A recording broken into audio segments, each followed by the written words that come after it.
اعوذ باللہ من الشیطان الرجیم، بسم اللہ الرحمن الرحیم۔ شروع اللہ کے نام سے جو بڑا مہربان اور نہایت رحم فرمانے والا ہے۔ حضرت سہل بن سعد رضی اللہ تعالیٰ عنہ بیان کرتے ہیں، ایک آدمی رسول اللہ صلی اللہ علیہ وآلہ وسلم کے پاس سے گزرا تو آپ صلی اللہ علیہ وآلہ وسلم نے اپنے پاس بیٹھے ہوئے شخص سے فرمایا، اس شخص کے متعلق تمہاری کیا رائے ہے؟ اس نے کہا، معزز لوگوں میں سے ہے۔ اللہ کی قسم یہ اس لائق ہے کہ اگر کہیں پیغام نکاح بھیجے تو اس کی شادی کر دی جائے، اور اگر کہیں سفارش کرے تو وہ قبول کی جائے۔ راوی بیان کرتے ہیں، رسول اللہ صلی اللہ علیہ وآلہ وسلم خاموش رہے۔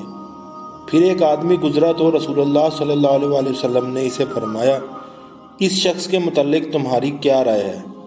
اس نے عرض کیا، اللہ کے رسول، یہ شخص غریب مسلمانوں میں سے ہے۔